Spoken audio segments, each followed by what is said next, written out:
Good evening everybody and welcome to my YouTube channel. My name is Crystal. Good evening. It is Monday evening. Alexa, what's the time please? It's 6:11 p.m. So it's 11 minutes past 6 on a Monday evening. I've been home for most of the day. I took Max out for a walk this morning and it was relatively peaceful. No problems. I write it all down in my journal because it makes me understand what's gone on and it helps me to vent my feelings and frustrations.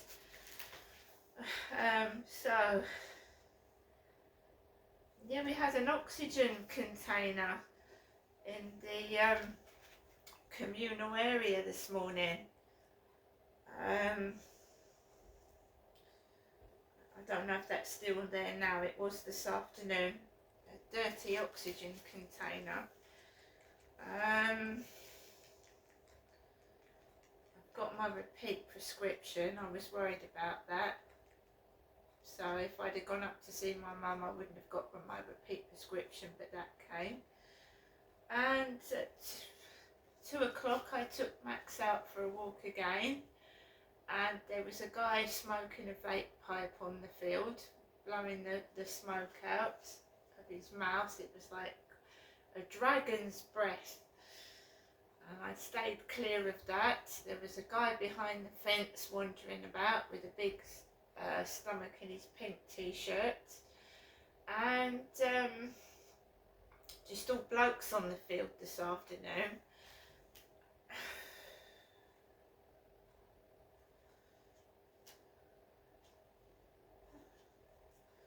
So it's just stuff that really I write in the diary. It's like, sometimes I feel like I'm completely invisible, but I don't mind it because I don't really want to get into altercations with people anyway. At least my stalker wasn't on the field, and I've managed to block the nuisance, the pest that keeps texting me. When I stop, because they've been like texting randomly on and off for the past 2 or 3 days, and you keep texting back, it occupies you, and then when you cut them completely off, there's nobody and nothing there. So it can make you feel weird actually.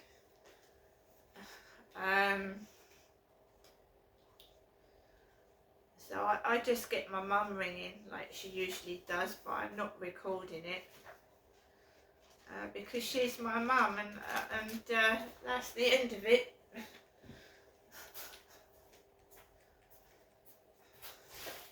But she doesn't stop calling. She calls 3 times a day, my mother. I'm an adult, I'm not a little child. I would just like a bit more variety in my life of people and surroundings and everything else. It just gets a little tiny bit monotonous with the same monotonous things going on and on and on and on. Someone trying to make out they're in my life and texting me and there's nobody there. I told them, I was blatantly honest, one of the last messages I said. I said there's no one there. I said there's just you. I said there's no one there, there's just you, and all you're doing is teasing me, and there's no one and nothing there. And it's no good asking them why they do it, because they won't admit what they're doing. They won't admit it, so there's no point in questioning their behaviour, because they just won't admit that they're doing anything wrong, and they couldn't care less anyway. So we had post. We had a voter's little card, a polling card, and I've applied online for like a certificate to take to the polling station to vote. So gone onto the government websites, and it tells you what forms of ID you need to vote, and I haven't got a passport, I haven't got a driving licence, so I've applied for a certificate, and I've sent a digital image of myself, which I think goes to Medway Council, I'm not sure, and they should send me that back in the post so that I can take that to the polling station and have something to vote with. Another item of post that I got was this, nicely wrapped up. Gold collagen eye mask. Recommend use twice a week, and I've got 1, 2, 3, 4, 5, 6, 7, 8, 10 of them. Gold collagen eye mask nourishes, firms and hydrates. I'm getting puffy eyes. I'm waking up with like puffy like bags under my eyes and they're sore. I haven't got my glasses, but I should try and read it. Gold collagen eye mask, recommended use twice a week. Gold collagen eye gel patches are specially formulated to reduce the appearance of fine lines, wrinkles, dark circles, and revitalise delicate skin around the eyes. Wash face, apply under the eye, relax for 20 minutes, and then remove slowly. And it tells you what ingredients it's got. And the cautions. So yeah, I'm going to try this. Getting bags under my eyes. And I know I've got a suntan face and my face is all red, and it just makes them look worse. Also, Battle Cart Beyond Reality Sittingbourne.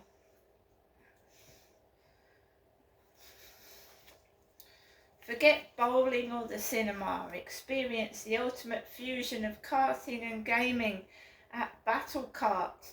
Take control of real e-karts as our cutting-edge in-game projectors transport you to thrilling virtual worlds. With 6 game modes to choose from, it's the perfect showdown for family, friends or colleagues seeking some epic fun. As one fan put it, it says, it's like you're inside a video game. So that's in Sittingbourne. Every 15 minutes, game is £20 plus VAT. And it's open on Sunday from 9 to 10 PM, Friday to Sunday, Monday to Thursday, 12 till 10 PM. And they're on YouTube. Battle Cart Beyond Reality Sittingbourne. It's a long time since I've been to Sittingbourne. My father took me there a long time ago. I think by a car or on the train. So yeah, I've been indoors, done what most people do when they're living by themselves. Watch telly, listen to the radio, wash, cook and clean, and at least I haven't had this idiot on my back. So it's peaceful, you know, it's peaceful. The sun's been out, it's been a hot day, and I've just been at home. So I would like something, you know, different to happen. The cost of living is extortionate. It really is. You don't get very much for the shopping that you buy, and how people can afford to buy cigarettes and alcohol.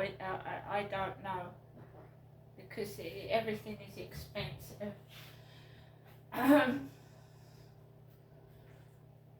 It's just a struggle, isn't it? Just to keep going every day for everybody, for real people in the real world.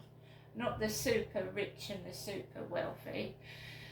So yeah, I'm going to take Max out for the evening walk. I hope everybody has had a lovely Monday, and obviously it's Tuesday tomorrow. Hopefully at some point this week I'll collect my glasses to actually see long distances. Will be amazing, because I've gone without my glasses for months, because of the expense as well, because I need a tint in my glasses to stop the glare. That's cost me £40 just for the one pair of glasses. So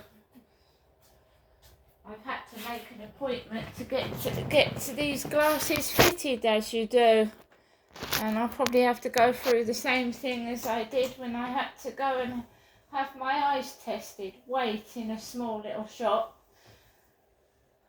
But at least we won't be getting any sick, perverted messages before we go there, will we? Because most of the workers in Boots Opticians are female, and I'm a female.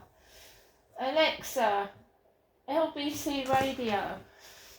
LBC London from Global Player.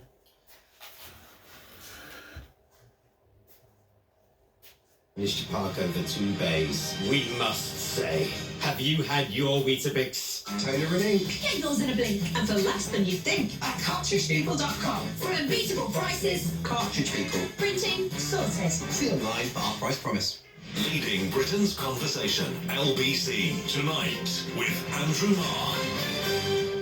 6:22. Now, the Labour Party may still be well out ahead in front of this race, but it's not entirely rosy for them. The Labour Party is still dogged by questions about whether it would raise taxes, including capital gains tax and council tax, and also by an increasingly difficult internal dispute about the two-child benefit cap. That policy was devised by the Conservatives in the austerity years, and it limits welfare payments to larger families. It already affects around 2 million children, but at the end of the next government, a further 670,000 British children will be caught by it, unless Labour does something which so far it hasn't committed to do. Some Labour candidates, particularly in Scotland, where they're fighting the SNP to their left, are upset about the current position, and some in the party leadership agree. I'm joined now by the Shadow Chief Secretary to the Treasury, Darren Jones. Darren, welcome to the show. It's good to see you there. I've heard you defending the decision not to move further on the two-child cap, but I get the sense inside the Labour Party this is causing genuine pain. Well, good afternoon, Andrew. It's nice to be with you again. Tackling child poverty is one of our proudest legacies of the last Labour government. I was somebody that personally benefited from that, and of course tackling child poverty is something that all of us in the Labour movement want to be able to do, but there are a number of mechanisms for doing that. We've committed to bringing together a child poverty strategy again in government, which doesn't currently exist. We've talked about free breakfast clubs in school to help with food. Yes. We've talked about banning Section 21 notices so you can keep a roof over your head for longer, but of course lifting child cap costs money to do so. Well, all I was going to say is that none of the organisations who look at child poverty, all the way through the Resolution Foundation, the IFS, none of them deny that the two-child cap is a particularly powerful and potent method of increasing poverty in this country. Destitution, in the words of some people who've been on my show, is a really, really serious thing. A lot of your candidates feel very uneasy about the fact they're not able to promise to get rid of it. I understand, and I share the uneasiness, but these policies cost billions and billions of pounds, and all of our policies are going to be fully costed and fully funded in the manifesto. We recognise there's work to be done in this area. Of course, it's a priority for those of us that join the Labour Party, and that's why our commitment to some of the things I was just setting out, which will help tackle some of the causes of family poverty. Being evicted from your private sector home, for example, with a no-fault eviction has been an increasing problem for families across the country. We will ban those. Children not getting access to adequate food and families resulting in using food banks has been an increasing problem, hence why we're paying for free breakfast clubs in every primary school across the country. But is there going to be more to do over the course of the next government if we win on July the 4th? Of course there is. Would you like the record of a new Labour government over that 5 years to include removing the two-child cap by the end of that period, if we get the growth, if we get all the things that you want us to do? I expect us to make progress on reducing child poverty. Yes, it's an important issue for us.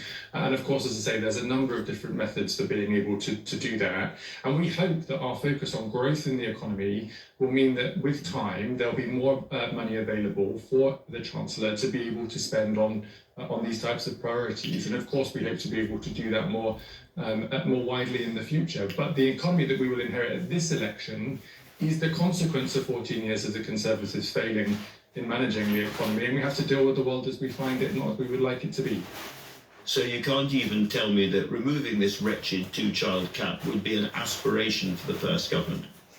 Well, as I say, we would of course want to make progress on reducing child poverty. Slightly different. I know, I heard your language, it's a bit different, that's all. Fully funded and fully costed. Let me ask you about council tax and capital gains tax generally. How many local authorities do you estimate are now on the edge of bankruptcy? I don't know, because that number's not declared. Many councils who might be concerned about their financial sustainability don't tell the government until they have to, because it involves Conservative ministers coming in and selling off their assets and not helping them in the long run. So nobody knows the answer to that, Andrew. But what you know that the national situation is really grim, isn't it, for an awful lot of local authorities? It is, that's true, we know that. But one of the things that councils have called for, which we've committed to in the Labour Party, is at least giving them longer term certainty with their budgets. So for years now, the Conservatives have given councils only a 1-year budget with very short notice about how much money they're going to get. We will go back to giving 3-year settlements to their budget so they can plan over the long term, but also a number of other initiatives that means it's easier for councils to be able to use their money more effectively for their local priorities. I'm just trying to imagine, of course, well, some votes have been cast because postal votes have gone out, but almost no votes have been cast yet. We can't guarantee anything. But if, in August, maybe September, you're in government and you're suddenly finding local authority after local authority literally going bust, and you have committed no money to them at all, you're going to be in a real bit of bother, aren't you? Well, look, I suspect there's a whole list of problems that the Conservatives are leaving behind for us, and we make no secret of the fact that it's going to be really hard. If I end up being Chief Secretary to the Treasury, as I hope to be, it will be the toughest thing I've ever had to do. But that doesn't mean you can't start to turn the page and rebuild the country after so many years of failure. And we've got plans for doing that, and of course we won't be able to do it overnight, but we have a plan that I'm confident of, our manifesto for change, our long-term commitment to economic growth and public service reform, and an ability to be able to rebuild after so many difficult years of failure from the Conservatives. Well, let's see whether you get the chance to put these things into practice. For now, Darren Jones, thanks very much indeed for joining LBC. Now, there were reports this morning that anonymous briefings have been sent to the Prime Minister by senior Tories telling him the only chance he has of beating Starmer is to get personal and, quotes, go for the jugular. One leading Conservative peer and pollster, Lord Robert Hayward, has come out and agreed that the Prime Minister should take what he called a more negative line, and is with me now here to explain why. Rob, the problem with this theory is that Rishi Sunak is not that kind of politician. He's not somebody who goes naturally for the jugular, is he? No, I think I'm not quite sure that the interpretation of what I said was that he should be more negative. There's a difference between personal attacks, which don't work and I would not support, but they don't appear to have a negative impact on those who are getting personal. And the phrase go for the jugular, which is in terms of criticising Labour Party proposals and at the same time putting forward Conservative Party proposals. The report that I saw seemed to think that the biggest area of weakness for Sir Keir Starmer at the moment is his relationship in the past with Jeremy Corbyn and those more left-wing 10 pledges he made to become Labour Party leader. In your view, is that the kind of thing the Conservatives should be doing much more about? That is the sort of thing where there's no question, if you look at one of the interviews with Sir Keir Starmer during a leaders' debate the other day, it was his most uncomfortable moments. There are two things on which the Labour Party have had difficulties over the last few days. One is precisely that, Sir Keir Starmer's relationship with Jeremy Corbyn in terms of the roles in shadow cabinets, and the other one is over the suggestion from Rishi Sunak during the first leadership debate about tax and the levels of tax. Other than that, the Tory party have been unable to actually make a case against the Labour Party, and they face more problems with their own campaign. And just briefly, because you are an experienced pollster, you know these things. How concerned are you looking at what's happening to the Reform vote at the moment, up to 18 points, level pegging again with the Conservatives in another poll today? How alarmed are you? Oh, there's no doubt that Reform is causing a major problem to the Conservative Party. One shouldn't egg it on the grounds that there have been 3 polls published this afternoon. One puts Reform and Tories level, one puts the Tories 5 points ahead of Reform, and another one puts Tories 11 points ahead of Reform. So there's a bigger concern that you and I have discussed, which is the relative inaccuracies of some of the polls, and we will only find out which are the most inaccurate after the election. But the Tories have to be concerned, but all the parties have to be concerned, because there's clear evidence that actually a very large number of voters are switching their minds or are undecided and may not vote.